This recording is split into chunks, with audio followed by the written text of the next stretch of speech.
guys figured out when you might be going to Silverton? I do have some dates.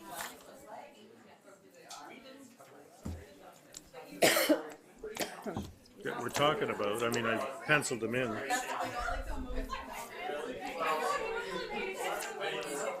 Julie's saying she may not come to Sandpoint now.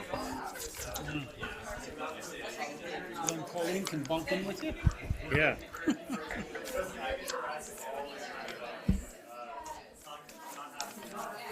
Yeah, where did I put it in? 16th June. Yeah, that's a possibility. Like, we just come for a couple of days. And the 29th. We're for a week. Oh, what is that one? Yeah. And the 29th. For a week. The other one's just like a 4-day. Good evening. It's 7 o'clock. I'm the acting mayor this evening. Mayor Kozak is away at a Municipal Insurance Bureau meeting. He's traveling. I'd like to begin this evening with our Aboriginal acknowledgement. The City of Nelson acknowledges all Aboriginal peoples on whose traditional territories we stand. We honor their connection to the land and rivers and respect the importance of the environment to our strength as a community. I'd just like to remind Council to use their mics, please. Do we have any late items? No late items? Francis, do you have that new? It was handed out. Thank you. Okay. Will someone adopt the agenda, please? Thank you, Councillor Daly, and seconded Councillor Purcell. We have quite a few minutes. Special regular meeting of March 18th, public hearing of March 19th, regular meeting of April 3rd, special regular meeting of April 3rd, special regular meeting of April 9th, and special regular meeting of April 16th, all 2018. Do I have someone move those minutes, please? Thank you. Councillor Sherbo, Councillor Purcell. Thank you. You got to ask all in favor now. Oh, yes, all in favor. Thank you.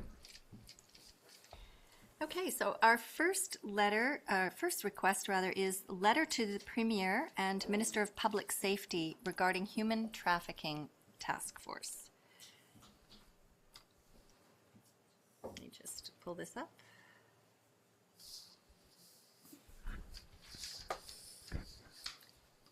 So we had an email from a woman named Kathy Peters, who's BC's anti-human trafficking educator and advocate. And she would like Council to write a letter to Premier John Horgan and the Public Safety Minister Mike Farnworth requesting the establishment of a human trafficking task force and the enforcement of the Federal Protection of Communities and Exploited Persons Act.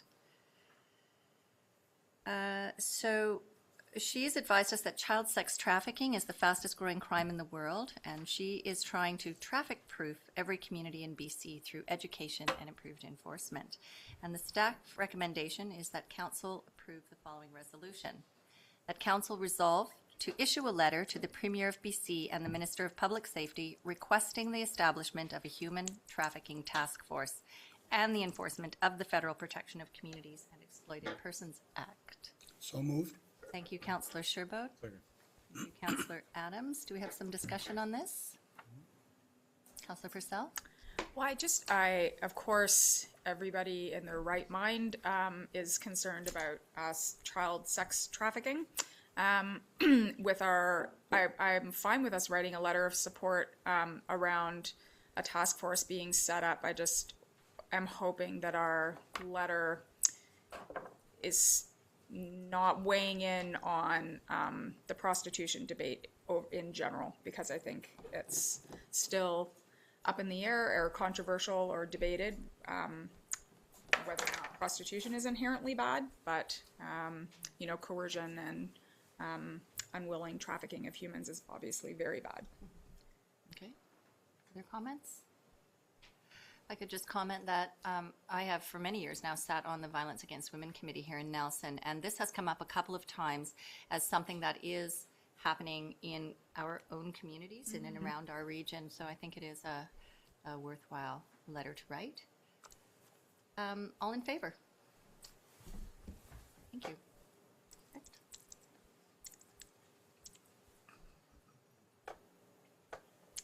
Next, we have the agenda request to the RDCK Health Arts Society funding. Now, this has come out of an error that was made at the RDCK. Is that? Well, basically there was one arts group that wasn't eligible because they hadn't got their financial reporting, and this one got confused with Right. that group.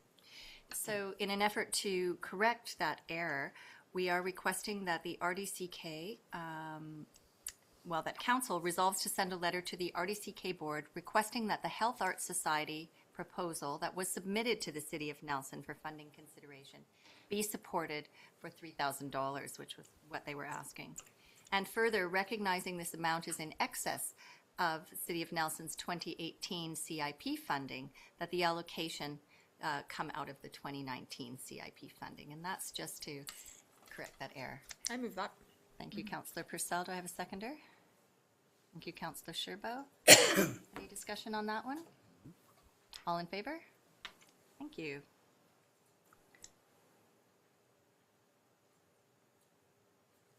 All right. And then we're over to you, Colin. We have the financial plan bylaw. The mural. Oh, you missed one, Oh, C. did I miss one? Oh, yes.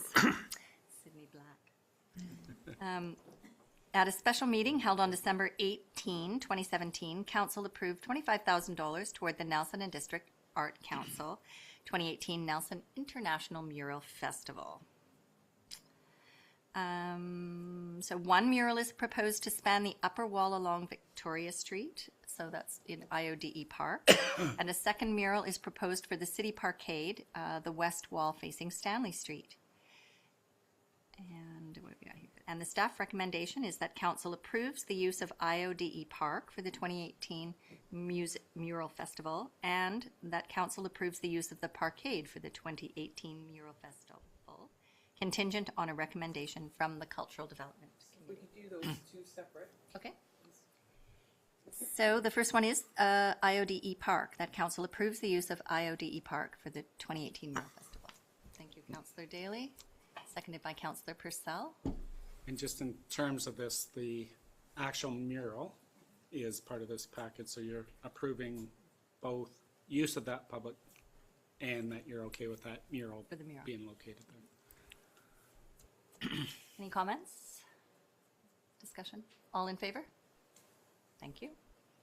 And number 2, that council approves the use of the Parkade for the 2018 Mural Festival, contingent on a recommendation from the Cultural Development Committee. And I think that recommendation's been made now, right? I think it's this Wednesday. It will be on Wednesday, okay. So it is contingent still. So I had Councillor Adams and Councillor Purcell seconding. Any discussion on this one?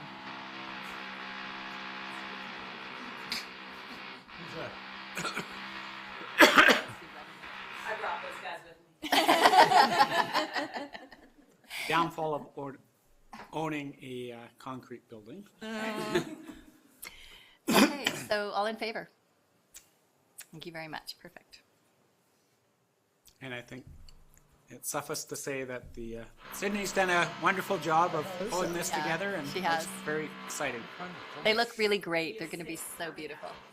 So great. We'll tell them to quit. Fantastic. Thanks, Sydney. Okay. And Somebody drilling through the floor or what? Yeah. Well, they're working outside, are they? so now we're going to get into the financial plan, and this is bylaw 3402 2018 to 2022. And did you want to do the introduction for this, Colin? Thank you, Your Worship, or Acting Worship. So this is here for final adoption. I think, again, too, when I think about the time invested here, we're looking at close to 7 months. And so I would think at this point in time, there are a few questions, so I'll leave it up to council on the resolution. So the recommendation is that council passes the following resolutions: that the Corporation of the City of Nelson 5-year financial plan 2018 to 2022 2022, bylaw number 304, 2018 be finally adopted. So moved. Thank you, Councillor Purcell, seconded by Councillor Sherbo. We have spent a lot of time on this, so all in favor? Thank you.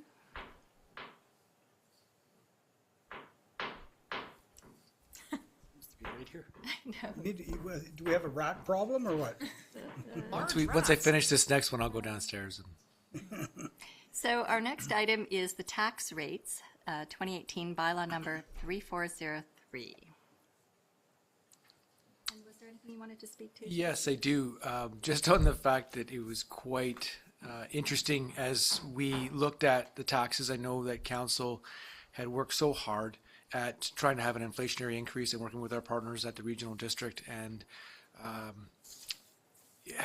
had really worked hard on trying to hold on any tax increase. And when we got the rate for the school taxes that is set by the province, the council has no say in that. When we plugged that in, it was a huge increase. In most cases, and as we look through things, certainly whenever there have been increases in the assessed values in the province, then the school tax rate has been decreasing in a opposite manner, which has allowed for a pretty flat or very small in basically between 0 and 2 would be high, but 0 to about 75% of a tax increase. So when we got it and we noticed that they had not made any adjustment for assessed values, and so with residential, the assessed value average is about 9.8%, and so they increased the rate for school tax by 1.5%. So we started seeing 10.5% increases in what someone would be paying for school taxes. The chatter didn't take long on the message board for the CFOs and all that, going, hey, why are we seeing 12% in Revelstoke, and Island was having similar problems. And so as nothing had changed, and there had been a lot of questions to the province about what was going on, and questions about policy, about why they hadn't kind of followed the policy, much like the city where we have big changes in assessed values. We don't just add that to your tax bill. We recognize that and we lower the mill rate before we're planning any percentage. So when I was doing the RFD for Thursday, this is what we were looking at, and I had showed council sort of what that rate increase and what it meant. Was at about $111 total instead of where it is now at just over 30. That 111, like 75% of that came from the school tax, which is quite a significant increase, and especially in our community where the average being 10, but say your property went up 15%, you would be looking at a 16.5% increase on your school tax. So interesting enough, we send that out on Thursday, and then Friday morning there's a quick note from the ministry that said we made it a small administrative error on the rate. Gigantic administrative. Well, and it's, yeah. So anyway, it was great news to me, and I think to council as well, especially even for the small communities around us, places, especially even the small ones like Silverton, we're getting a huge bill. And so in resolving that, a couple things came out of it. One is that much like in the past, we've talked about this, if the average increase in Nelson residential is 5%, and your house goes up 10%, and mine and Councillor Adams's goes up 2%, what's going to happen there is a shift of the burden. And so therefore, the person's house that's gone up higher assessed value is going to start carrying the weight of the person that didn't go up as much. I think we get that. And what we're actually starting to see here is a bit of that in the school tax, in that when I look at some of the smaller municipalities that had smaller increases in assessed values, definitely the rate for the school tax stayed more in line or less of effective. And even for ourselves, I think that we had a higher rate of assessed value change than others. And so we are seeing about a 3.5% increase overall if you are in that average rate for assessed value. The other part too, I just want to make clear in that same vein is that the commercial actually dropped 13%, the rate did.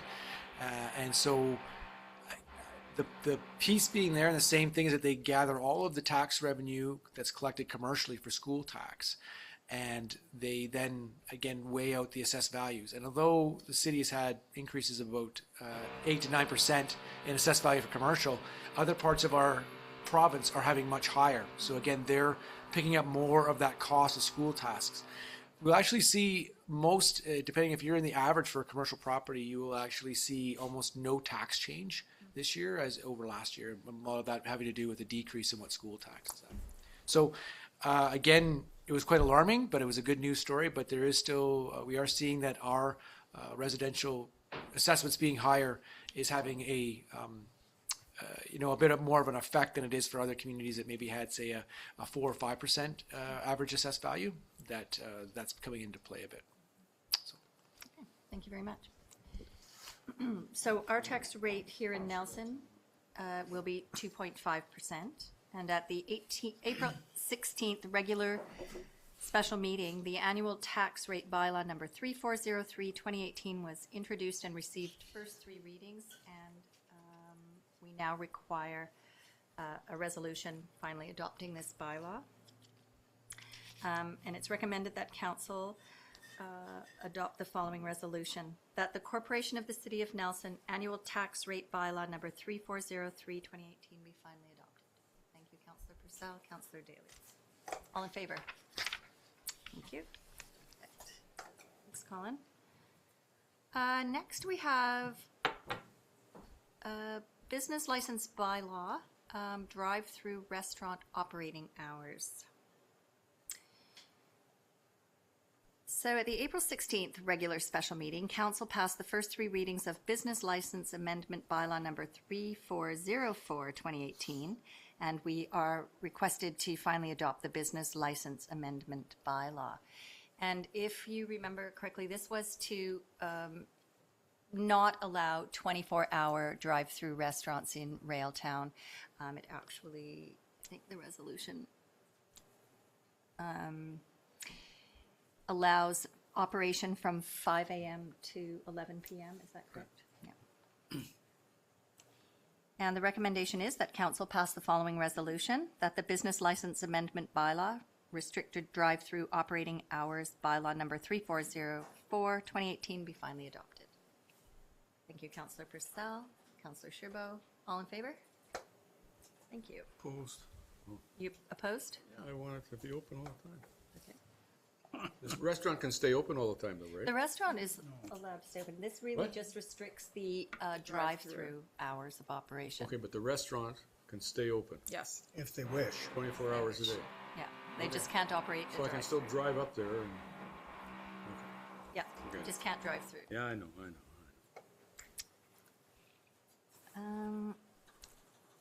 And the next agenda item relates to our laneway housing zoning. Are you coming? Oh, he's coming. Okay. Ran out the door. That's right. I was like, wait, Said he was coming and then he walked. Oh, there he is. For background, on March 5th, 2018, staff presented council with regulatory updates for laneway housing based on the engagement results and staff research. Council indicated preferred directions at that time. The amending bylaws are presented for first reading, and Alex is going to read this. Yeah, I didn't want to talk too much about this because we haven't had a couple meetings on laneway housing. In terms of what is being presented today, there's a table there on the second page of the RFD. What isn't here then is anything to do with height, as you may have noticed. So the direction that we got from council then at the last COW meeting, where we discussed laneway housing, was that in order to adopt an increase above 5 meters in terms of maximum height for laneway housing, that we would need to be going through a development permit process, which means that we have to develop design guidelines for that. So that's going to take hopefully not too much time, but it takes a certain amount of time, and that'll involve an OCP amendment and whatnot as well, right, in order to add those design guidelines into bylaw. So that's the reason why they're not here today. And so going forward, if these amendments were to go forward, then height variances could still come into play until that change is made. Otherwise, I think we had a lot of time to discuss this. What I did want to mention, though, today, just in terms of the interest that we've been getting in the last couple months around laneway housing, and people coming in and calling and emailing, just to kind of give council a bit of an idea of who's interested in this these days. And it's been a lot of people who want to actually move out of their current home, they have a single family home, and who are considering building a laneway house for themselves, actually, for them to move into the laneway house and then rent out the main house. Again, they can't stratify, they can't subdivide. It's not like they're trying to move into a laneway house and then they're not going to leave their single family house empty either. I've had, older people who want to downsize, or actually just a couple of single guys who just live in a single family home and realize that they don't maybe need all of that space. So it's not the case that by just encouraging more laneway housing that it's going to be always the laneway houses that are what enters the housing market, the rental market. It could also be those single family homes as well. Okay, thanks, Alex. So we have 4 recommendations, and I'll deal with them one by one. Yep. So the first one is that the zoning amendment laneway housing bylaw number 3400/2018 be introduced and read a first and second time by title only. Do I have a mover? Thank you, Councillor Sherbo. Do I have a seconder? Thank you, Councillor Purcell. Any discussion or questions? Thank you, Councillor Purcell. I had a question about the changes to the off-street parking and landscaping bylaw. Just out of curiosity, when I'm looking at the just the first page in our agenda package, it talks about the possibility of relaxing those regulations when 2 parking spaces are provided on the property, and legal usable street parking for at least 2 vehicles, and legal usable street parking on both sides of an adjacent street. Do we mean or? No, we mean and. So they have to have all those things in order to not have, there needs to be parking on adjacent streets, parking in front of the thing. Correct. Yeah, that was based on the direction that we got at the COW meeting. Yes, the idea being that having these ands here, so ensuring that there is some off-street parking, but also that there, where B and C apply, those are typically areas already where there isn't, areas where there isn't a lot of street parking congestion, so to say. It's more when you have, and not in every case either, but where you do have street parking congestion outside of the permit areas, it's often on streets where, where you have parking on just, say, one side of the street, for example. Mm-hmm. So theoretically, if you were to have, a few more units on that block, it could be more. Does this actually exist where there's lots of parking in front of the space, lots of parking across the street, and lots of parking on adjacent streets? It seems like that's a lot of requirements to relax, especially, and to have two off-street parking spots already. Yeah. Well, a lot of our parking requirement for single-family homes is to have 2 parking spaces. So presumably, and for all grandfathered houses, for example, that might not always be the case. But if there are those 2 parking spaces there, a lot of streets are going to have most lots can have 2 cars. So basically, what is that, 6 meters each? So a 12-meter lot is able to contain 2 vehicles in front of it.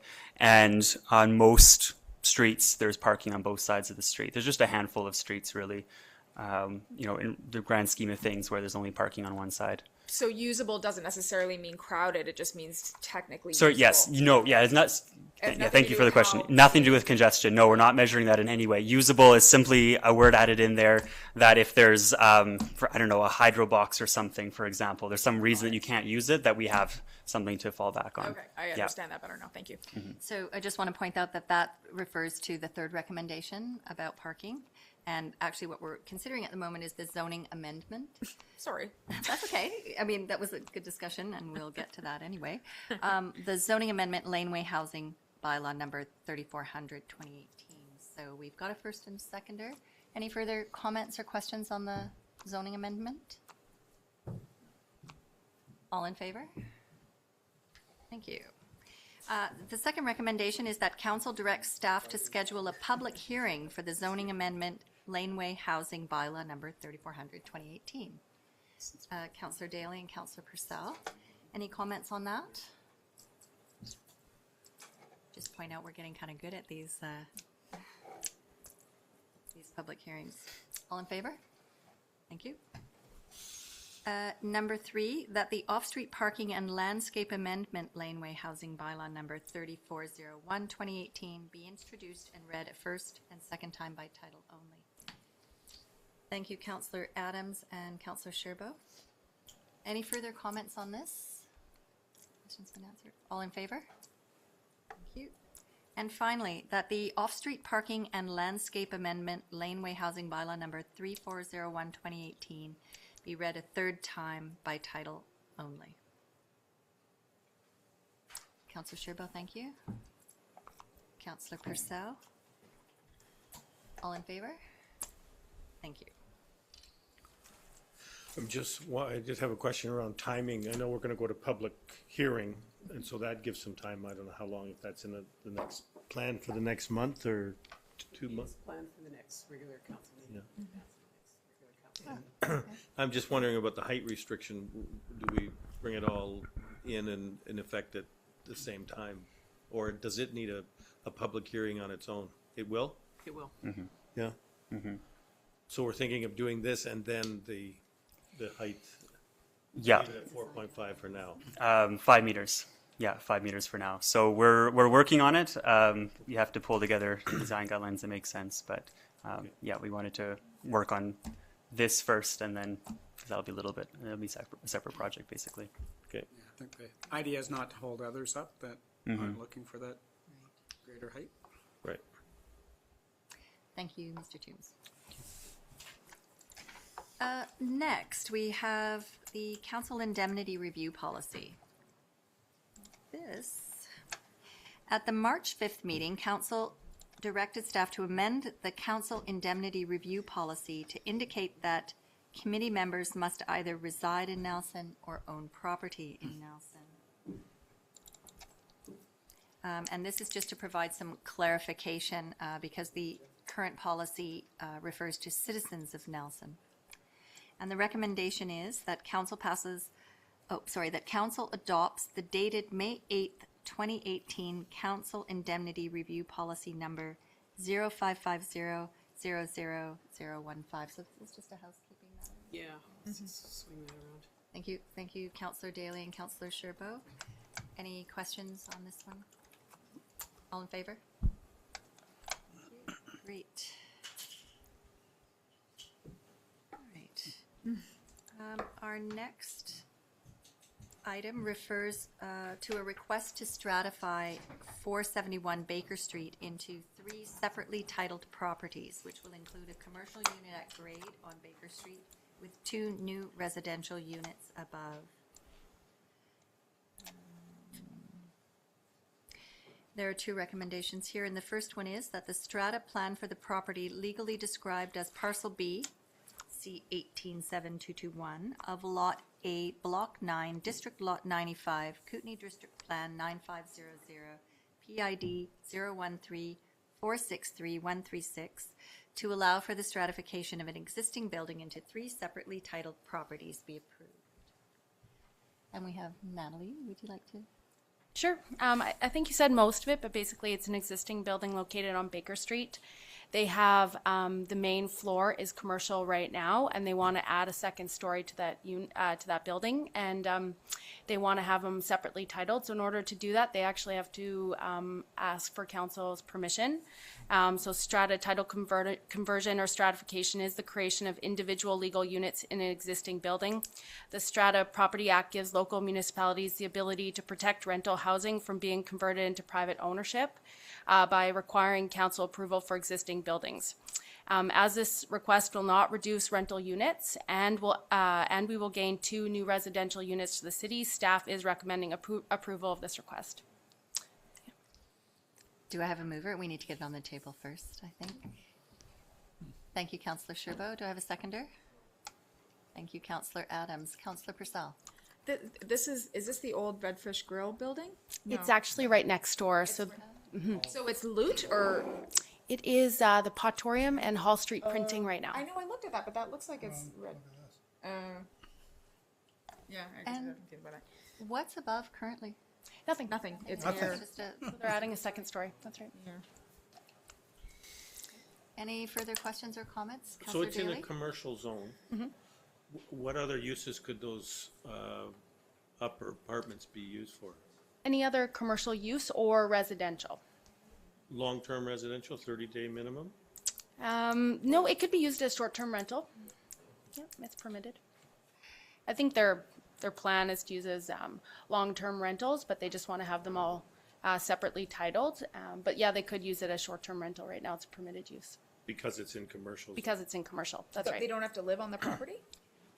They don't. It's commercial, so it's tourist accommodation essentially, and it's a permitted use. in- Short-term rentals was really managing what would typically be a residential area and putting restrictions on that you couldn't sort of turn that into commercial. That's why you restricted the short-term rentals, but the commercial area, you always anticipated that they would be used as a hotel is a permitted use in the commercial zone. So that's what short-term rentals were really about, residential zones, not about commercial zones. Which is why there are some short-term rentals on Baker Street. Yeah, correct. Do you have a question, Councillor Purcell? No, we can't say that. I guess I have a concern. Can we just hang on one sec here? We've just had something come up that's, something in the report's not, so before we continue the conversation, do you want to maybe just speak to that? Because what council is approving here on this, and it's very specific on a street conversion, they're approving the plan. So is the plan correct, is my question to staff. And then the second one is the delegation of authority to the approving officer. So if the plan isn't correct, then we can't approve it tonight, because that's what council has to approve on a strategy.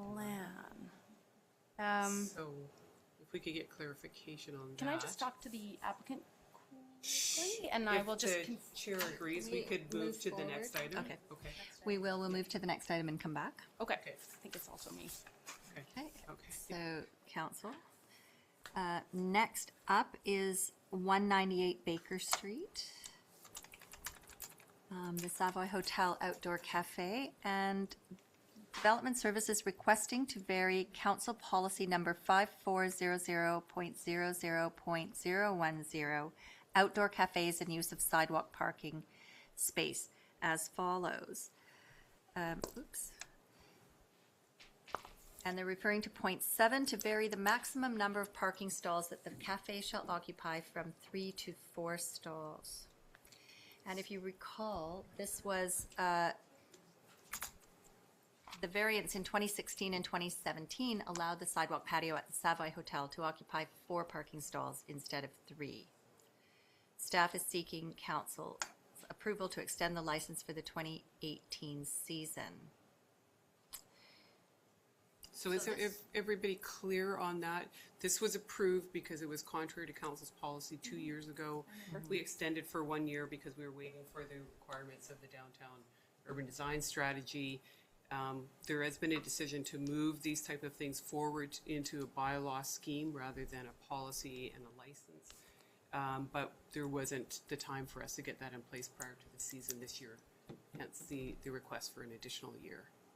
So the recommendation is that the sidewalk patio license of occupation at Parcel B, being a consolidation of lots 13 and 14, CLB 209976, Block 91, District Lot 95, Kootenai District Plan 9500, 198 Baker Street, be extended for 1 year to include the 2018 season.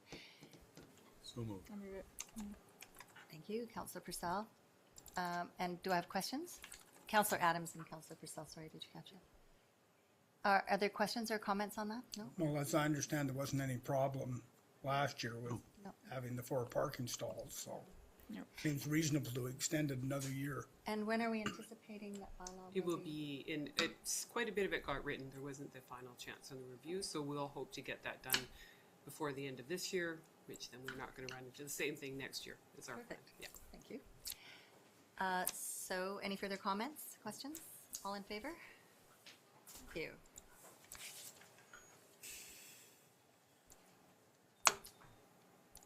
ready to go back? No, I think we need to do the report. We'll keep going then. So we now have our information items, which is correspondence and minutes of committee and commission meetings. And we have a number of reports, one from the finance department, from the building department, and a second one from the finance department. Do I have a mover to receive these reports? Thank you, Councillor Sherbo, and seconded Councillor Adams. Any questions or comments regarding these reports? I think I had something in here.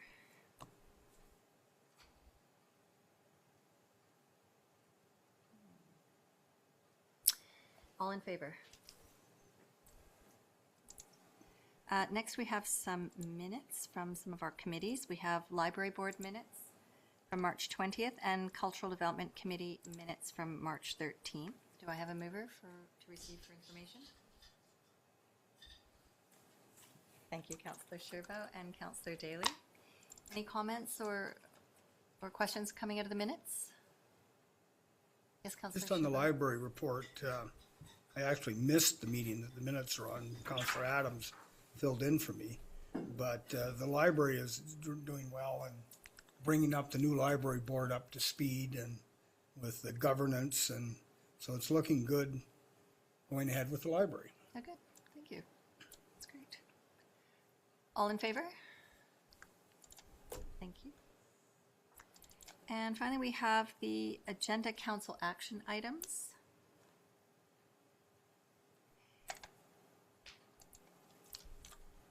Is there anything here? We received this as well. Any questions or comments on this? First of all, do I have a mover to receive it? Thanks, Councillor. I just have a question. So then, does this mean we will have Christmas lights on Baker Street this year? I'm looking for a seconder at the moment, but we. Oh, I'll second it. Thanks, Now can I Councillor ask the Adams. question? Yes, Same now you question. can ask the question. It's part of the work plan. Yeah.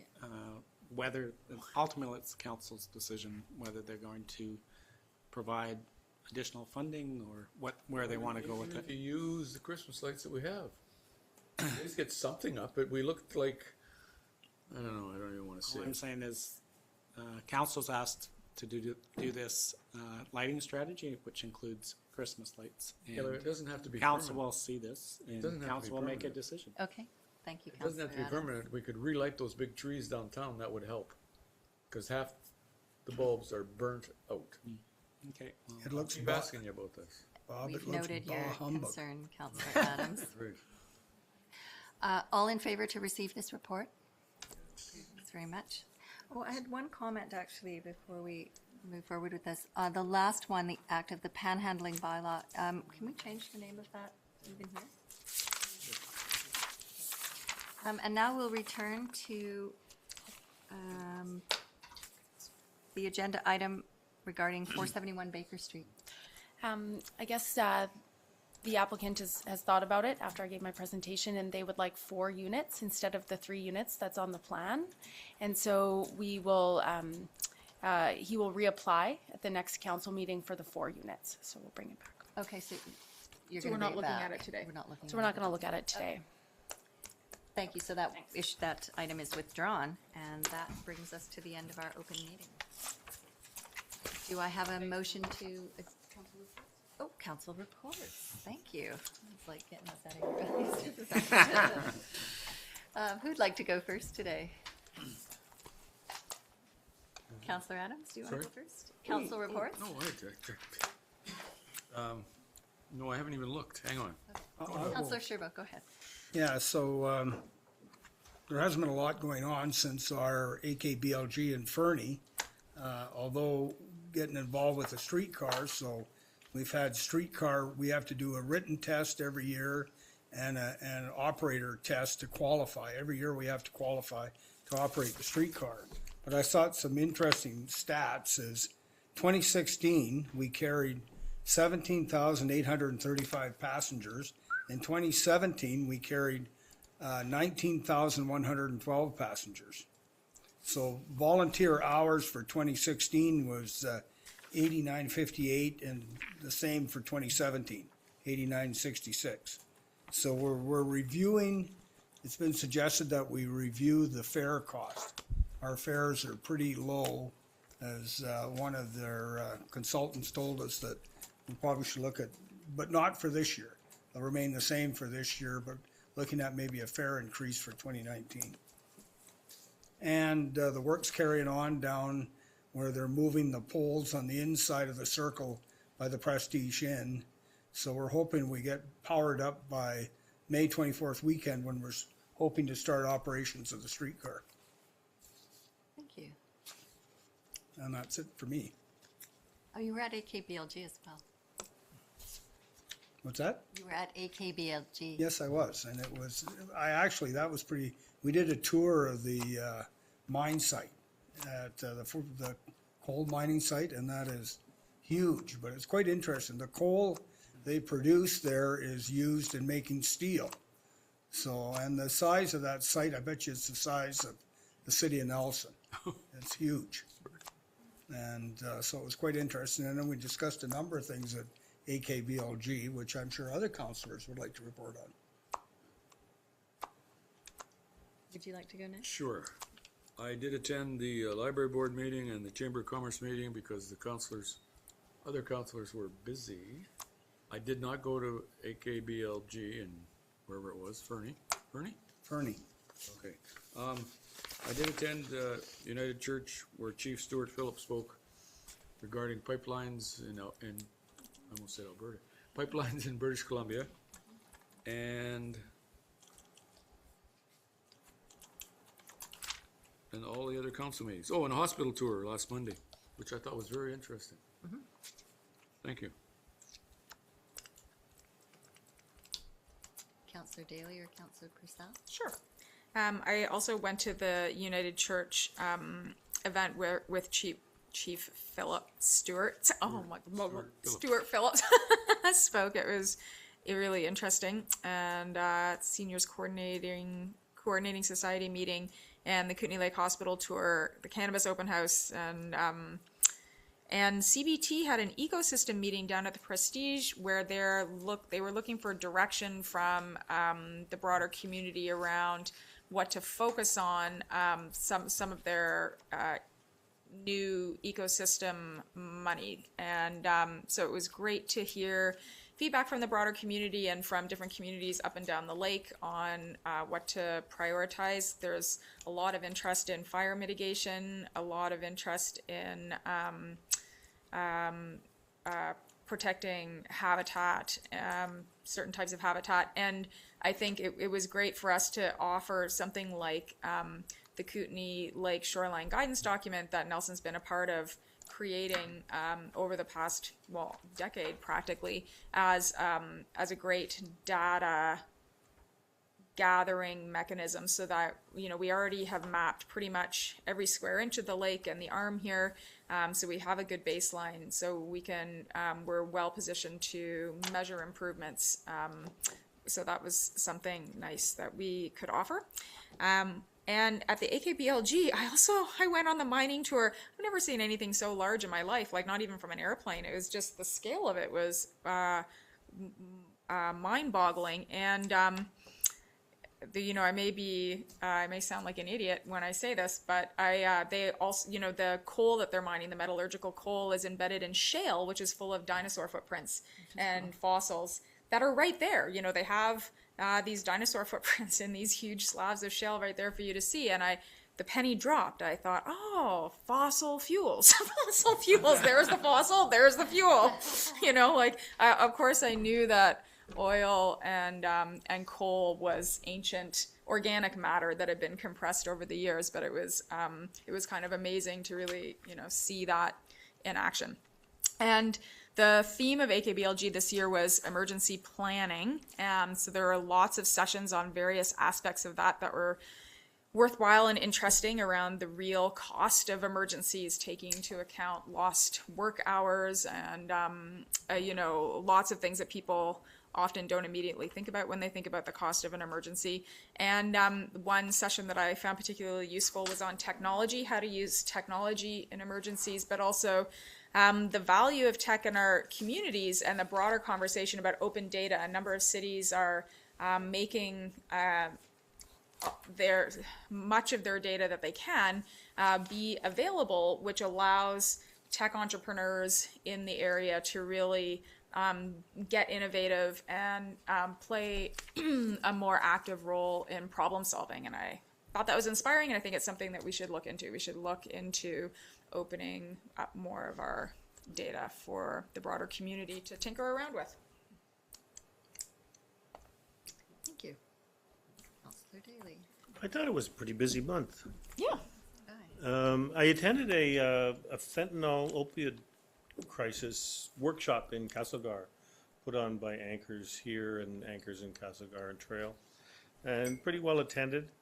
Lots of personal stories, you know, as I'm being exposed to people that work in this field and are trying to make a difference, and it's really not necessarily the people you'd think that have become addicted to opioids and are at risk of fentanyl overdoses. It's a woman told a story about her mother who had a 20-year addiction that she was dealing with, and from, you know, how she was absent for her grandchildren, you know, but just dealing with a mother, which you wouldn't expect, you know, was an unusual story. And then a younger man who had opiates prescribed for an injury, and then the challenges of getting off of that, and the kind of supports that he needed to have that happen, that maybe people, everyone has.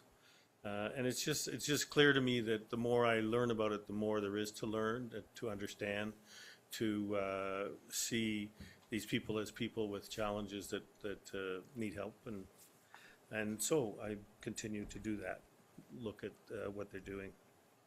And we all need to learn a bit more about that. Attended the Fernie AKBLG and emergency planning. I thought was the right theme for the day. And, you know, last year, one of the numbers that came out last year was 560 odd million the province spent on firefighting. But what was explained was that was only about 10% of the real costs of those fires. So extrapolate that to $5 billion in real costs when you take into consideration what you said: lost business, lost tourism, people out of their homes, not able to work. 19 health units were evacuated.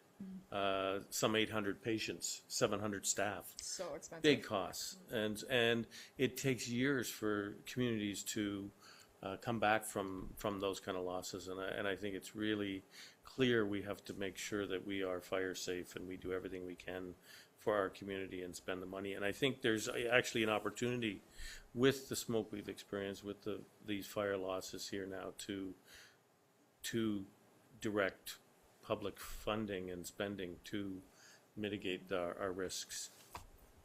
Earth Day Parade, I attended Earth Day Parade, and it was pretty well attended in Nelson. I think it was the first time they did it. Lots of people, lots of signs, and you know, about local food and just our community really appreciates the earth in a lot of ways, and I think people just want a way to express that, because, you know, you just watch the news, whether it's fires or different climate change issues, that you feel easy to feel overwhelmed. But lots of people got out and did what they could there. Attended the cannabis open house. It was really a great job by staff, and I heard that from a number of attendees that boy, we've really gone out of our way to engage through the many different ways, the surveys and open houses, and people appreciate that. I didn't hear that there's a big issue that we're going to have to deal with around that. We'll get to see. I also attended the Kootenay Lake Hospital. The CEO of Interior Health and the chair of the board, Doug Cochran, and Chris Mazurkowicz, and he's retiring this year. But they do a tour around to the hospitals and came here and just talked a little bit about plans, which seems like everything's as we on course. It's most of the plans they do with IH are sort of long-term, no big surprises there. One thing is, it's clear that the health system is overwhelmed. and challenged to keep up with the kind of level of care that people have come to expect. And so they are really looking at a program where doctors will be assigned a nurse or two. And as a patient, as someone wanting to see a doctor, you'd see a nurse first. And the nurse will decide whether, can do some diagnostic or see if you need to see a doctor or not. And that's one of the ways they hope to make the system affordable, I guess, and still effective. I was asked to come back with the food security. The RDCK Food Security Group needed to repopulate their committee of 24. They'd lost, I think, 4 members over the course of the year. And so we had a number of applicants and reviewed those. And it was great because the applicants, I think there were 6 applicants, and they were all really good in the food service industry in different capacities, whether it was running greenhouses or restaurants and different things. So it was great to have a good selection. And I also attended the emergency preparedness on the weekend here with our ambulance and spill group from Cranbrook and search and rescue and all the. And that was really well attended. I mean, again, people are interested in their safety and what we can do, and I'm glad that we've got it as a priority for the city to make sure that we're as safe as we can be. And I think that's it. Thanks, Michael. And hot dogs. Hot dogs were good. I did have a hot dog, that's true. So I was always also at AKBLG, and I too appreciated the emergency response focus of it. It's very timely. One of the things that struck me, there was quite a bit of discussion about how we've gotten quite good at evacuating small communities into the larger centers, but where we haven't focused throughout our region is on evacuating these large centers. Where do they go, and how do you do it? So for me, obviously, in our situation, that was an interesting discussion, and certainly Len McCharles, our fire chief, is well on that, but it was interesting to hear that. I also went to the hospital board, or the hospital meeting with Zerkowicz, and it was interesting. We got to tour some of the areas of the hospital that need renovation, so in particular, the ultrasound area, which is far too small and cramped and old, which needs some renovation, and also the oncology department, which needs some renovation for a variety of reasons.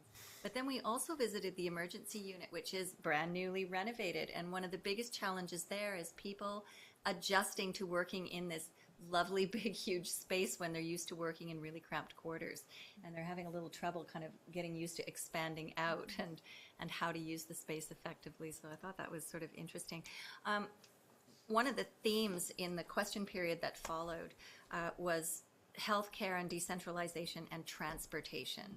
And what a huge challenge that is in our area, how it's impacting particularly seniors who often will forego tests or forego treatments rather than get on a bus or find a way to get to the hospital. So we did talk a little bit about that. No easy solutions there. And then shortly after that, a few days later, I went to a second CBT workshop on climate change where we were talking about transportation, and that issue came up again. We were really talking about ride sharing and how to expand and improve the ride sharing opportunities throughout the Kootenays. And more importantly, because actually the ride sharing networks are there, what we really need to do is kind of create some, achieve a kind of scale where it becomes convenient for people. And how do we go about doing that, and how can we advertise and educate about rideshare and make it easy for people to actually just engage in that kind of behavior? And the idea being that that will reduce our GHG emissions and, of course, improve our transportation options. So that was a super interesting meeting as well. And it followed up on another day that we had about a month ago, talking about climate change more generally. And CBT seems to be really putting some money out there because, like the Ecology Fund, they now have a Climate Change Action Fund that's really focused on action to reduce those emissions and adapt. Yeah, there were a few other things, but I think I'll leave it at that. That's kind of the main stuff. Councillor Adams, I'm sorry. See, I asked you to go first, and then I thought you did. Oh, you did. I did you. Sorry. He did. You did, yeah. Did you have a question? No? No? Motion to adjourn, is that? Yes. Motion to adjourn. Sure. Thank you, Councilor Purcell. Do I have to go in camera yet? Here we are. Yeah. You know, the other piece I didn't mention is Hall Street looks great with Yeah. the mosaic tile and, Oh, and yeah. the statue that's there, the lady that's. Oh, I saw Rabia there doing the dancing. The dancing woman. Yeah, The dancing it woman. just looks great with that color. She was there on Earth Day filling the mosaics and yeah, it looks good. Yeah, if you've seen it at night with the lighting, it's. No.